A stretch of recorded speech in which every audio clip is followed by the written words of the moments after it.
viernes 9, ya el tercer mes del año, nos acompaña en esta entrevista Carolina Ramírez, que ella es especialista en seguridad.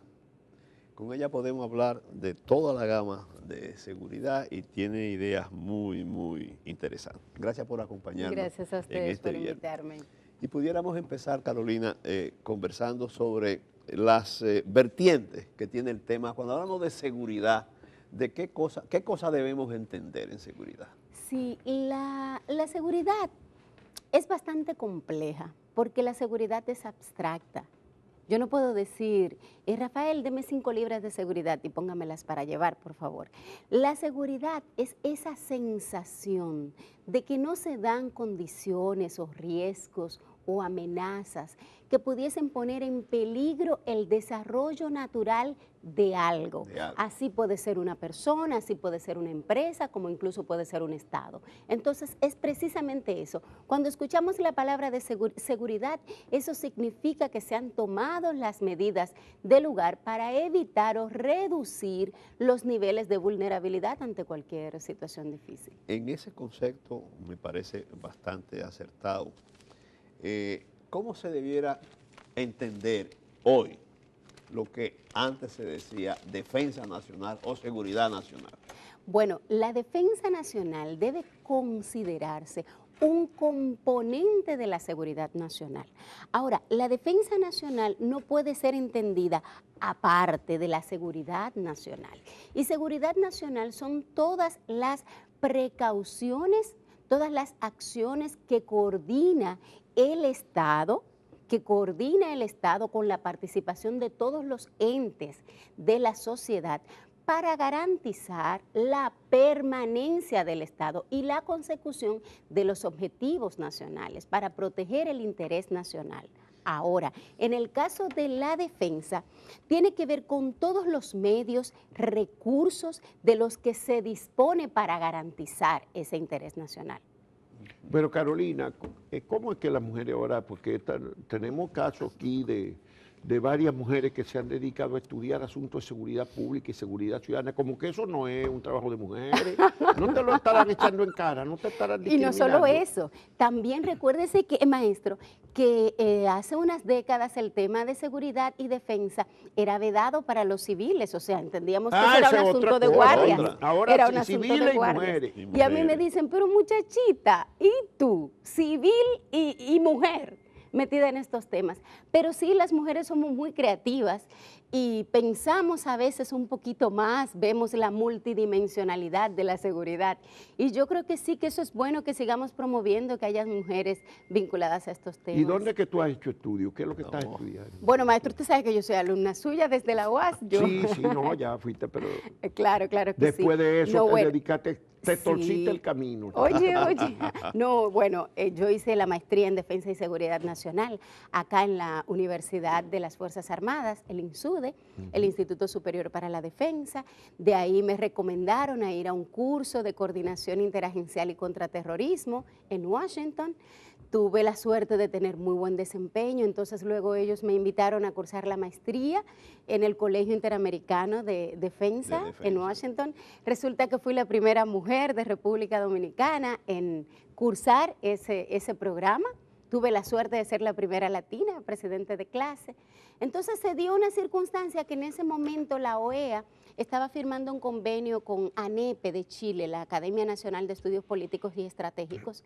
Ellos tenían una maestría en Defensa y Seguridad de las Américas, pero ya vinculada a cómo otros elementos, el comercio internacional, cómo puede utilizarse para la defensa y los beneficios del país. Entonces, apliqué también para la maestría, pude pasarla. Entonces, cuando regreso a la República Dominicana, me entero que Chile había hecho un acuerdo con el Espacio Educativo Europeo y sus materias eran reconocidas en Europa, y entonces pude matricularme en el doctorado y ya a final de este mes estamos presentando la O sea, que tú te juntaste por ahí con Lilian Bovea, tal vez. Por supuesto, porque claro Lilian que sí. Bovea, otra mujer especialista. Y una de las pioneras en pionera, Latinoamérica, ¿verdad? claro que y sí. Y sigue viviendo uno y de trabajando los en Estados Unidos, pilares una de la consultora de la internacional. Resdal. Claro. En esa materia. Así es.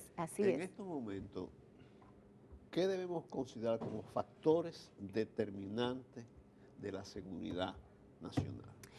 Lo primero es que la seguridad hay que entender que hay que darle una mirada multidimensional. La seguridad tiene muchas dimensiones y hay muchos factores que determinan la seguridad. Entonces, por eso se dice que la seguridad es multidimensional, multicausal y multifactorial. O sea, para yo alcanzar, la seguridad es un resultado, no es un medio. Entonces, cuando yo tomo todas las medidas del lugar para garantizar el desarrollo y el bienestar de las personas, como resultado voy a tener que voy a aumentar mis niveles de seguridad.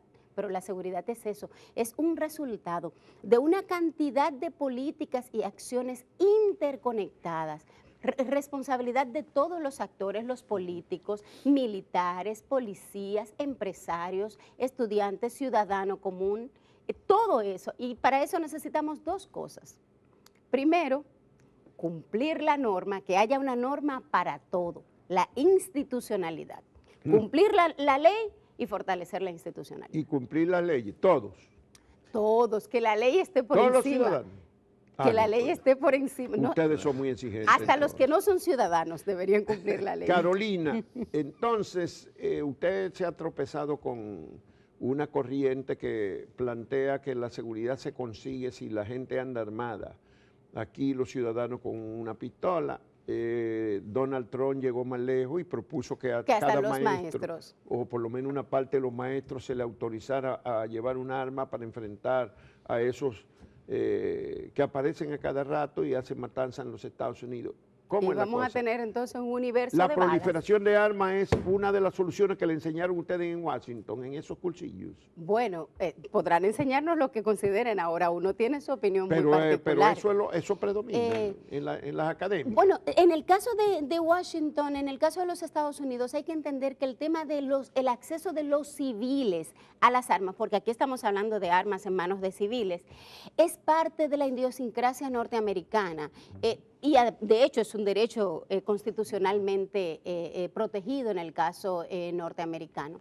De hecho, se dice que el 34% de los niños, por ejemplo, ahora a propósito de estos tiroteos que hubo en varios estados y específicamente en la Florida, el 34% de los niños en Estados Unidos han estado en contacto con algún arma. Y la sociedad norteamericana es difícil concebirla sin armas. Ahora yo personalmente, a partir de todos los estudios que he podido revisar, he podido entender, como dicen los especialistas, que una persona que no tiene el entrenamiento adecuado aumenta un 60% su nivel de vulnerabilidad portando un arma. O sea, usted es más vulnerable, maestro, cuando usted tiene un arma, si no tiene el entrenamiento del lugar, aparte que también se convierte en un elemento atractivo para el crimen y el delito. Sí, porque si el otro delincuente la ve o la presume que yo la cargo, él más rápidamente me va a disparar antes de que yo pueda sacarla. Claro que sí, y la sorpresa es de quién la da. Y si la saco y no tengo puntería ni sé operarla rápido, entonces me van a dar más rápido a mí. O si es un arma que usted la tenía por ahí hace 6 meses que no la disparaba, se le encasquilla y entonces hay una fatalidad. Sí, maestro, mire, claro, en materia de protección hay una regla de oro que hay que cumplir y es el tema de que el 90% tiene que ver con prevención, con todas las acciones que uno hace conscientemente para evitar encontrarse en una situación de peligro, por ejemplo. El 5% es de la suerte que le tocó en el momento menos adecuado, en la circunstancia menos adecuada. Pero el otro 5% tiene que ver con la reacción ante el incidente.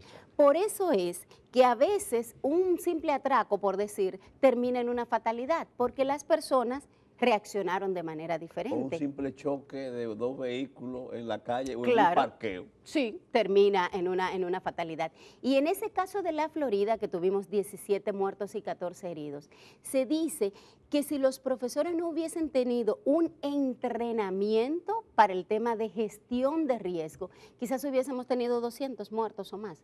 Porque ese muchacho tenía un fusil que tenía capacidad de disparar 150 balas por minuto. Por minuto. Imagínense, imagínense. Carolina, quiero retrotraer el tema a la seguridad nacional. El rol de relaciones exteriores y la diplomacia? Bueno, mire, usted sabe que a mí han querido matarme cuando yo he dicho que el principal componente de defensa nacional de un país no son las Fuerzas Armadas, es la política exterior. La política exterior es el principal componente y el segundo, no menos importante, es la defensa desde el componente militar. Es así, porque uno naturalmente se complementa con el otro. Y de hecho, Clausewitz y el mismo Sun Tzu decía que necesitamos las armas cuando la diplomacia no funciona. Entonces, nosotros a veces criticamos mucho a los norteamericanos y decimos que los norteamericanos, pero también debemos aprender de ellos. Ellos utilizan a través de su servicio exterior, a través de la diplomacia, el soft power para garantizar sus intereses nacionales y la protección y los intereses de sus nacionales. Entonces, eso es lo que un país debe hacer, aprovechar todos esos recursos que tiene disponibles para el servicio exterior en beneficio del interés nacional. Y de hecho, la Constitución de la República Dominicana dice que el presidente es autoridad suprema de las Fuerzas Armadas, la Policía Nacional y que dirige la política exterior y para eso se hace. Bueno, si te preguntan cuáles son los principales desafíos que tiene la seguridad en el país, ¿cuáles serían esos?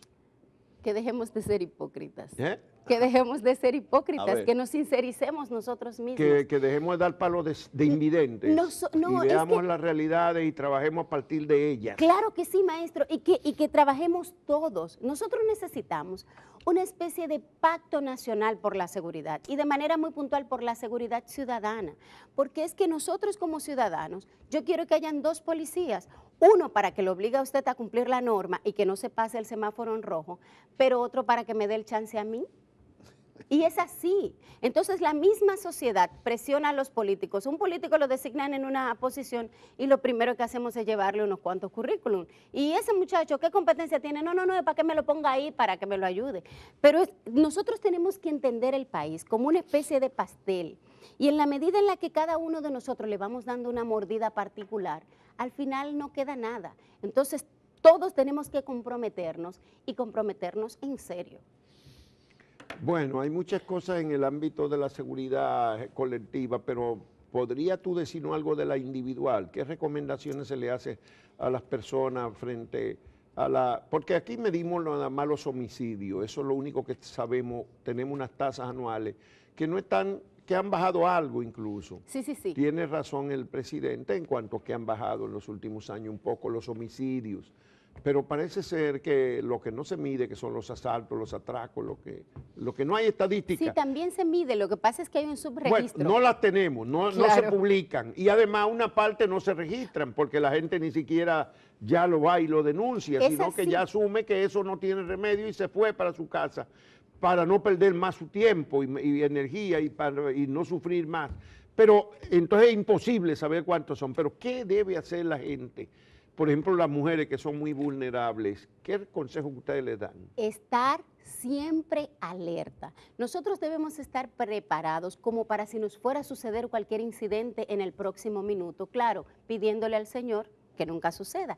Entonces, y tampoco sin vivir en una angustia y una desesperación de que me van a hacer, ¿te entiendes? Por supuesto. Estar preparado no quiere decir... Nosotros lo que tenemos que hacer es desarrollar una cultura de prevención. Si nosotros aplicamos esa regla de oro que yo le decía hace un ratito, del 90% prevención, el 5% que ya es de la suerte y el otro 5% que es reacción, y esa reacción implica una preparación mental, o sea, cómo yo actúo en caso de que pase un incidente. Entonces, en el caso de las mujeres, nosotras a veces andamos muy distraídas, entonces oriéntese, tome un cursito, un entrenamiento, quizás hasta de defensa personal, que eso le ayuda a mejorar el autoestima, y en la calle no ande vendida, utilice su cartera del otro lado, si lo contrario a la acera, por ejemplo, y cuando usted esté en un centro comercial, esté pendiente de su cartera, cuando va a sacar dinero al cajero, procure lugares públicos o lugares más concurridos. No exhibir dinero, ni muchas tarjetas. Otra cosa, exactamente. Sí, porque hay gente que está en una caja pagando y quiere mostrar todos los billetes de 2,000 que tiene. ¿Y cuál es la necesidad? Otra cosa, maestro, en el transporte público la gente se cuenta su vida. igual que en las redes sociales, nosotros decimos todo y entonces vamos haciendo como Hansel y Gretel, dejando de manera muchísimas semillitas que al final para una mente que está planificando le permite utilizar eso en contra suya. Entonces, no esté diciendo ahí cuando usted está montado en la onza o en el metro, no, y que ahora voy para Villamella a llevarle 15,000 pesos a mi mamá, porque esa mujer, la medicina, y usted sabe que la necesita. Y yo tengo 4 muchachos, hay 2 que no están trabajando. Yo soy una mujer que vivo sola. Yo soy una mujer que trabajo vivo sola. y gano mi dinero, pero Sí. vivo sola. Entonces ya le está diciendo a la gente que ella es vulnerable. Y la gente se toma fotografías en su casa. No se tome fotografías en su casa y las suba a Facebook, porque usted te está mostrando lo que usted tiene e incluso está mostrándole al delincuente a veces hasta por qué puerta puede entrar o por qué ventana. Entonces, de nosotros, de esa cultura que nosotros desarrollemos, de orientar al personal que labora o que trabaja con nosotros y decirle a la trabajadora o a la persona que nos colabora, mira, si vienen y tocan a la puerta que la doña dijo que vengan a arreglar el cable, no, y decirle a los niños, mira, es exactamente eso, es desarrollar esa cultura. Otra cosa, nosotros no tenemos un plan de emergencia familiar. Es muy raro una familia donde el padre o la madre se sienten y le digan a los hijos, si nos pasa un accidente y no venimos, este es el número de su tío, usted tiene que llamar a tal cosa. Si pasa tal situación, esto es lo que hay que hacer. Yo saludo mucho esta iniciativa que se está haciendo ahora. Se va a hacer un simulacro para la zona norte, específicamente para Santiago y Puerto Plata. Pero eso deberíamos hacerlo. ¿Un simulacro de un terremoto se va a hacer. Para terremotos. Claro que sí, porque esa zona es muy vulnerable. Sí, Santiago y Puerto Plata y Moca son zonas muy vulnerables. Sí, y el están declaradas vulnerables. Sí, entonces a terremotos. La prevención es importante. Hoy mismo yo voy a participar de un taller para mujeres, para todas las mujeres del sector energético de la República Dominicana, y les vamos a dar un taller, se llama Mujeres y Seguridad. Entonces vamos a sensibilizarlas un poquitito sobre esto y al final tenemos unos instructores que le van a dar algunas técnicas de cómo evadir pero tú no cualquier las reglas, lesión. Porque tú andas con muchas prendas ahí. Depende, y eso es un problema que depende de las medidas de seguridad con las que yo ande. Bueno, yo sé que tú tienes otras especialidades, pero uno de los problemas que tienen las mujeres es que exhiben muchas prendas. Y sí, entonces, sí. Carolina, Y de hecho, sacan la cartera y la ponen encima del carro para buscar la llave y empiezan a sacar cosas de la dejamos cartera objetos visibles. en medio de la calle. Claro, y andamos a veces con el cristal abajo. Sí. Y estamos muy distraídos en el Carolina, semáforo. Vuelvo a seguridad nacional. Sí. Y te voy a preguntar algo espinoso. Relación inmigración y seguridad nacional. Sí, es fundamental, es fundamental. La migración es un componente, la seguridad migratoria es un componente fundamental de la seguridad nacional. Eso es así. Y nosotros tenemos graves problemas. Claro, nosotros tenemos serios problemas en ese tema. Pero sobre todo, hay muchísimas gracias, gracias. Sobre todo, porque lo que tenemos que hacer es asegurarnos de cumplir la norma. Es de cumplir la norma, porque el problema no es que haya muchos inmigrantes o que hayan pocos, es que nos aseguremos que quien entre a República Dominicana cumpla las normas de la República Dominicana. La primera que nosotros tenemos que hacerla cumplir para que no entren, para no negociar la entrada. Exactamente. Por ejemplo, ¿cómo se explica que que una red trae mujeres embarazadas a dar a luz a hospitales públicos dominicanos? Por la permisibilidad que hemos tenido, como Estado. Es así, porque en otros países usted tiene que pagar el servicio, por ejemplo, si usted no tiene un sistema de protección social. Entonces, llega un momento en el que a veces somos tan flexibles en un lado y en otro. Pero ellos parece que pagan nada más que a particulares que hacen el negocio. Claro, que es un entonces negocio. Ahí quedamos, como le decíamos ahorita en el pastel, cada quien va sacando de manera particular y al final no nos quedará país si seguimos así. Hay muchas cosas en seguridad, pero yo quiero insistir en ese concepto moderno de seguridad nacional. Hemos hecho mucho énfasis en la defensa y no en la diplomacia.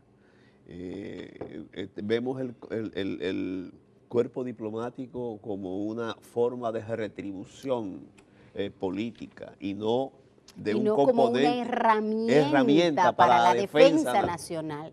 Para la defensa nacional. Oye, Da gusto ver cómo países, y no solo Estados Unidos o Francia, hasta España, usted ve cómo defienden sus nacionales. Bueno, por ejemplo, esos son países desarrollados que no llevan muchos años, bueno, pero está bien, digamos pero los de vamos a América decir Latina. Costa Rica, Pero vamos mira, a Costa decir Rica, Chile, Chile. vamos a decir Argentina, Ajá. que usted ve que el servicio exterior de esos países está procurando cosas en beneficio de su país. No, y aquí y los peruanos y los colombianos. Claro que y sí, los guatemaltecos, súper vienen activos. y van y están dedicados a defender los intereses de su país, de sus nacionales, aún de los que delinquen. Sí, Sí. por supuesto. Lo protegen, o sea, le buscan, le dan asistencia. Entonces yo creo que nosotros debemos empezar a dar una mirada hacia el servicio exterior como esa herramienta que necesitamos.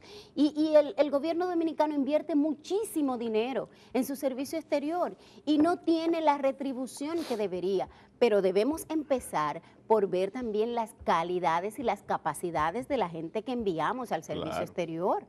Porque de hecho nosotros tenemos una escuela diplomática, un instituto que se supone, la ley establece que para usted prestar servicio en el exterior, usted debe pasar eso es casi igual como si fuera militar, usted tiene rangos y todo eso, pero sin embargo, tristemente aquí no se cumple. Bueno, Sí, y una vete para mujer allá. aquí participa, te dan trabajo como para, junto a policía o militares Oh, pero claro, y Sí. de hecho, no solo el tema de trabajo, yo formo parte del cuerpo docente en materias de defensa y ¿De seguridad cuáles de las nacional. instituciones? De las Fuerzas De las Armadas, Fuerzas claro que sí, Armadas. y De del las Fuerzas Instituto Armadas. de Del Derechos Instituto. Humanos. ¿Y tú? Pero no solo eso, también nos toca colaborar en la parte de formulación de políticas y en todas esas tantas reuniones que hemos tenido para ver si en algún momento podemos tener ya nuestro libro de defensa y seguridad nacional, también hemos tenido la oportunidad de hacer muy buenos aportes. Es así, maestro. Y bueno, ustedes no tienen que ver con la preparación de la gente que va a trabajar a la frontera, porque ahora estamos mandando muchos más para la frontera. Bueno, lo que sucede es que tenemos el Cuerpo Especializado de Seguridad Fronteriza, Sí. el CESFRON, que es responsable de la seguridad en los puntos formales que tenemos. En los puntos formales, claro. Entonces, la subrayado. otra parte es responsabilidad del Ejército de la República Dominicana. O sea, a lo largo de las De la poblaciones, de toda la frontera. Sí, a lo largo De de lo- toda la otra parte de la frontera es responsabilidad del Ejército de la República Dominicana y ahora hemos tenido unos contingentes. que han Pero hay entrado mucha para allá. precariedad en esa zona, Sí, falta de agua, sí. falta de energía eléctrica. Sí. Si van a vivir por ahí no pueden llevar a sus hijos ni a sus mujeres porque no tienen nada que hacer, ni de estudiar, falta de escuela. Es una pobreza generalizada y entonces eso se convierte en un elemento de contraseguridad. Usted dice para la seguridad personal del Y soldado para los que presta militares que servicio. van a trabajar en Claro, esas zonas. porque al soldado que presta servicio, nosotros lo que tenemos que garantizar primero es garantizarle las necesidades mínimas cubiertas. Porque, De vida. Claro que sí, usted se imagina Y una que puedan persona... ver televisión también de noche. Claro, y tener su Por familia. supuesto, claro que ¿Eh? sí, claro que sí. No, pero de hecho hay unos acuerdos de colaboración para el tema de electrificación y para suministrar energía en cada uno de esos destacamentos. Pero eso se para donde está el CESFRON, en los puntos. Pero yo me refiero a lo largo de la frontera, el resto, a donde Bueno, están yendo sí, esos de hecho, militares ahora. vimos en el discurso del presidente el tema incluso de monitoreo que se va a estar haciendo en la frontera a través de otros recursos tecnológicos. Incluso, y de hecho, se ha estado utilizando el tema de los drones Sí, para sí, ir sí, tomando ya sé, algunas pero yo digo, si no hay determinaciones. condiciones para que vivan ahí, trabajen ahí esos militares, sé que están trabajando- van a cumplir esa función. Va a ser realmente. difícil, por lo tanto nuestras autoridades tienen que asegurarse Una de inversión suplir ese mayor. componente, claro que sí. Sí. Una inversión Claro muy que sí. fuerte en la zona. Por supuesto, Porque porque de hecho, y de ahí está la importancia de que República Dominicana tenga un libro blanco de defensa nacional o de seguridad nacional. ¿Por qué? Porque un libro blanco es un documento en el que usted dice qué necesita hacer para garantizar la defensa, pero con qué recursos lo va a hacer, Claro. quién va a administrar eso y cómo se va a fiscalizar. Entonces, nosotros necesitamos Hablando trabajar eso. de seguridad pública y defensa nacional, sin un desarrollo socioeconómico en la frontera, que debe ser como un componente de seguridad nacional, es difícil que se pueda permanecer ahí en la frontera. Esta gente, 5.400 soldados, algunos con familia, podrán permanecer en ese sitio. Yo si estoy no de hay acuerdo con condiciones? usted, yo estoy de acuerdo con usted en el tema, en el que, y no solamente para la permanencia de nuestros militares y los oficiales de otros cuerpos especializados y otras instituciones que están ahí. Parte de la solución a los problemas acá en el centro es precisamente Desarrollo desarrollar en la la frontera, frontera. porque se convierte en un mecanismo de contención. La gente emigra por varias razones, pero una de ellas es la necesidad económica, la necesidad de sobrevivir. El ser humano el ser vivo tiene un instinto de supervivencia. Y si donde usted está no hay los medios, usted o se la busca o emigra. Claro. Y ese van Eso los es jóvenes así. sobre todo. Por supuesto. Yo hice un recorrido por la zona fronteriza, por la zona de Elías Piña, hace un par de años, Rafael y Carolina. Y a mí me impresionó muchísimo esos pueblitos semidesiertos, Sí, desolados. oscuras, donde no había desolados. energía eléctrica. Le pregunté por agua y me dicen que de vez en cuando consiguen agua. Lo que habían eran mujeres y niños chiquitos. Los hombres no estaban. Bueno, porque la fuerza laboral Se sale a... fueron. Y yo digo, Sí. esto es lo que vamos a proteger nosotros. ¿Cuándo es que este país va a entender que tiene que tirar Que ahí es que una empieza la franja paz. de desarrollo, de Claro que sí. oportunidades, para Claro. que los dominicanos no abandonen esos terrenos? Lo abandonan y se van. Es que sin desarrollo no hay seguridad. Y sin seguridad usted no puede garantizar el desarrollo. Y si tienen una siembra, ¿qué mercado tienen? ¿Cómo sacar los productos? Claro. ¿Quién le garantiza? Nada, nada, nada, nada. Hay que hacer una mirada hacia la frontera, pero en beneficio de la frontera, no en beneficio de particulares. Eso Así también es. sucede. Claro. Eso es así. Y hay Aprovechamos muchos a particulares veces que los hacen programas fortuna en la especiales para la frontera. frontera y estamos produciendo desde aquí bajo un régimen de Porque la es que frontera. todo Bueno. problema para algunos es una oportunidad de negocio. Así Bueno, mismo pues es. hay que agradecerle mucho a Carolina Ramírez, especialista en seguridad, originalmente periodista de estudios universitarios Sí. y comunicadora, que se ve que mantiene la capacidad comunicativa. Te deseamos muchos éxitos en Gracias, esa carrera. maestro. Está haciendo el doctorado ahora Sí. en seguridad pública. En seguridad internacional. Internacional, ya. De manera que está profundizando su capacidad, profesora de formación de las Fuerzas Armadas en su materia. Muchas gracias y te deseamos muchos éxitos en una carrera que apenas tiene... ¿Cuántas mujeres que hay aquí en esa especialidad? Más tú, Lilian Bovea y 2 o 3 más, ¿verdad? Hay unas cuantas, no tantas como quisiéramos. Bueno, pero están vamos desarrollándose, avanzando. están desarrollando. Qué bueno. Muchas gracias, Carolina.